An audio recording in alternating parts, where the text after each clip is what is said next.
اصول نمبر 17.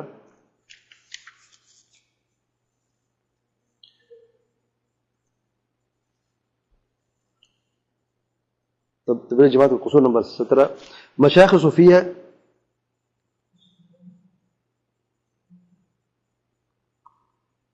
سے بیعت اور ان کے فیوز سے استفادہ علماء دیوبند کا نظریہ و عمل. تو اس میں دو ہیں، 17 اور 18. میں ریپیٹ کرتا ہوں. اصول نمبر 17 یہ ہے کہ بیعت کے مفہوم میں غلطی، بیعت کے مفہوم میں غلطی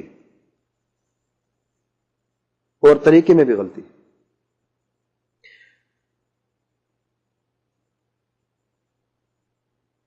المہند علی المفند عقائد علماء دیوبند صفحہ نمبر 226 میں شیخ خلیل احمد سہانپوری صاحب فرماتے ہیں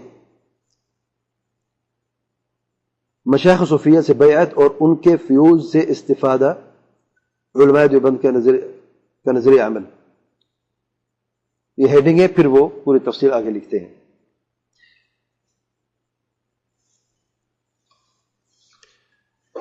بیعت ہوتی کیا ہے، بیعت کیسے کی جاتی ہے؟ یاد رکھیں، بیعت کا مطلب ہوتا ہے وعدہ کرنا. آپ کسی بیعت کرتے ہیں، وعدہ کرتے ہیں. اور بیعت اگر آپ پوری اسلامی تاریخ اٹھا کے دیکھ لیں اور نبی کریم صلی اللہ علیہ وسلم کی احادیث دیکھ لیں، صحابہ کرام کو طرز عمل دیکھ لیں، تو بیعت ہوتی ہے ہمیشہ خلیفہ کی یا حکمران وقت کی ہوتی ہے.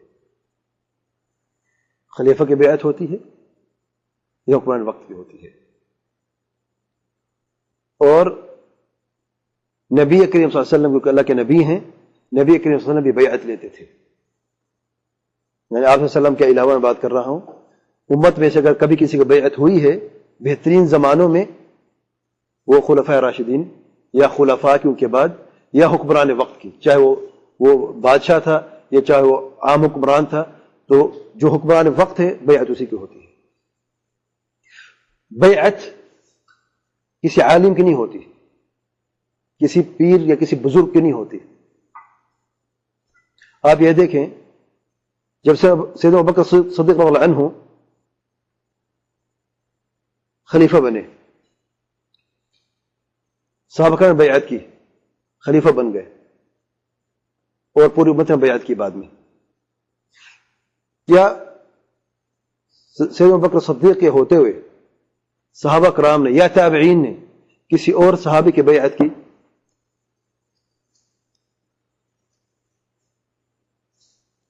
خلفائے راشدین زندہ ہیں، سیدنا ابوبکر صدیق، سیدنا عمر بن الخطاب، سیدنا عثمان بن عفان اور سیدنا علی بن ابی طالب رضی اللہ عنہم اجمعین زندہ ہیں.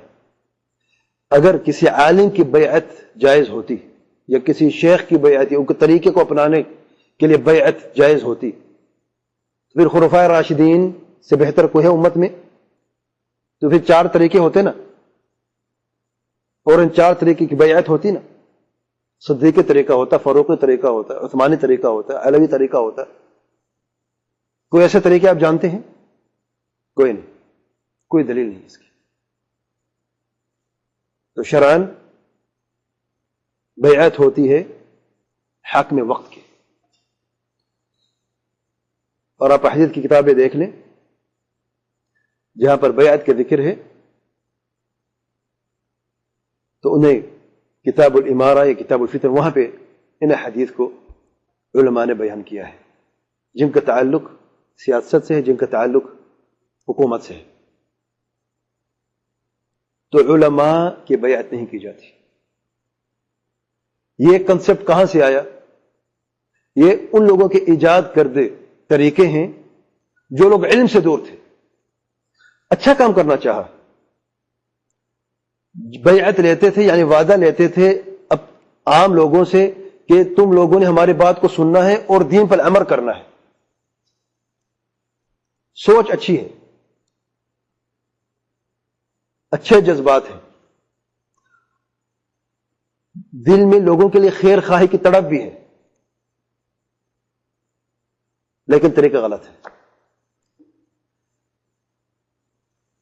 حق ہمیشہ حق طریقے سے حاصل ہوتا ہے اور حق طریقے سے پہنچایا جاتا ہے.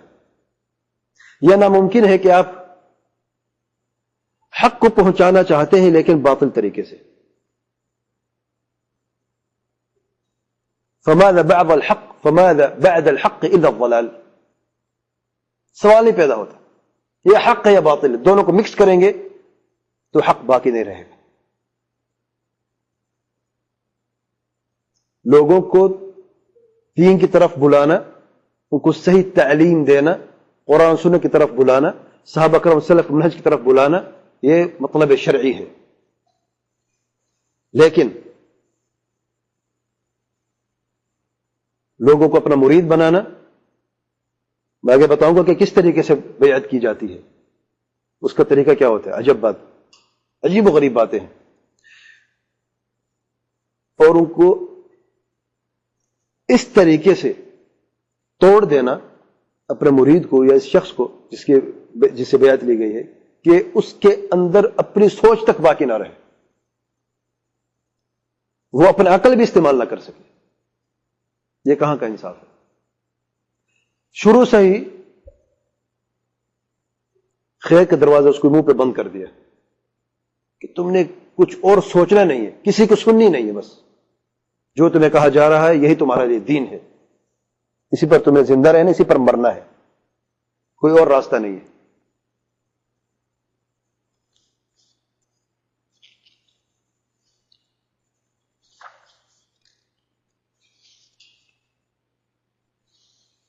اب اس کی مثال دیکھیں کہ بیعت کا کنسپٹ تبلیغ جماعت کے ہاں کیسا ہے. فضائل اعمال، فضائل تبلیغ، صفحہ نمبر 631 میں شیخ محمد ذکریہ صاحب فرماتے ہیں اللہ تعالیٰ کے اس فرمان کے متعلق، یا ایھا الذین آمنوا اتقوا اللہ وکونوا مع الصادقین، اے ایمان والو اللہ تعالیٰ سے ڈرو اور سچوں کے ساتھ رہو. مفسرین نے لکھا ہے کہ سچوں سے مراد اس جگہ مشائخ صوفیہ ہے. جب کوئی شخص ان کی چوکٹ کے خدام میں داخل ہو جاتا ہے تو ان کی تربیت اور قوت ولایت کی بدولت بڑے بڑے مراتب تک ترقی کر جاتا ہے. شیخ اکبر تحریر فرماتے ہیں کہ اگر تیرے کام دوسرے کی مرضی کے تابع نہیں ہوتے تو کبھی بھی اپنے نفس کی خواہشات سے انتقال نہیں کر سکتا، گو عمر بھر مجاہدے کرتا رہے. لہذا جب بھی تجھے کوئی ایسا شخص ملے جس کا احترام تیرے دل میں ہو، اس کی خدمت گزاری کر اور اس کے سامنے مردہ بن کر رہ کہ وہ تجھ میں جس طرح چاہے تصرف کرے اور تیری اپنی کوئی بھی خواہش نہ رہے. اس کے حکم کی تعمیل میں جلدی کر اور جس چیز سے روکے اس سے احتراز کر. اگر پیشہ کرنے کا حکم کرے پیشہ کر، مگر اس کے حکم سے، نہ کہ اپنی رائے سے. بیٹھ جانے کا حکم کرے تو بیٹھ جا. لہذا ضروری ہے کہ شیخ کامل کی تلاش میں سعی کر تاکہ تیری ذات کو اللہ تعالیٰ سے ملا دے. یہ بیعت کا مفہوم ہے اور یہ بیعت کی حقیقت ہے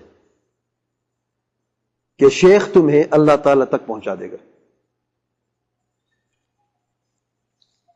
بیعت کا مفہوم یہ ہے. دیکھیں بیعت کا طریقہ کیا ہے.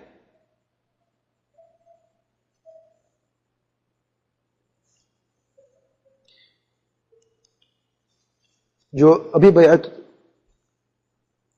ہوتی ہے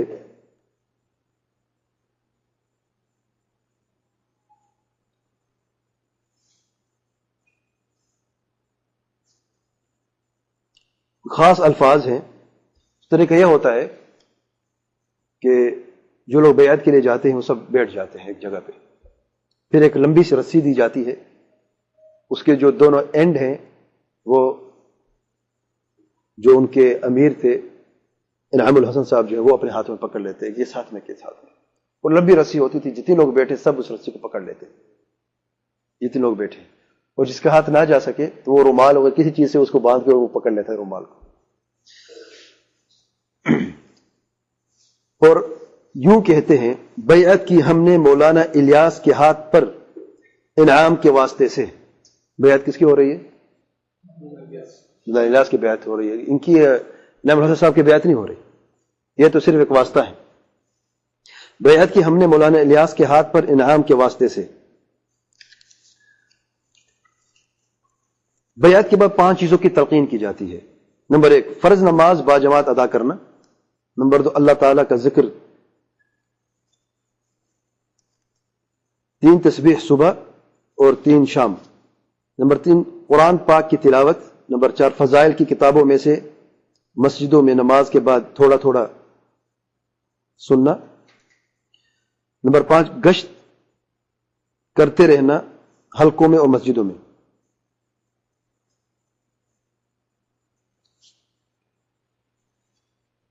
اور میرے ہاتھ میں ایک کتاب ہے تبلیغ جماعت کا تحقیقی جائزہ، اسے لکھے عبید الرحمن محمدی صاحب نے.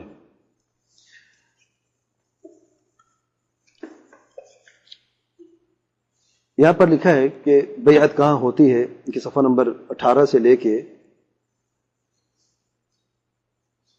صفحہ نمبر تقریباً 20-21 تک پورا.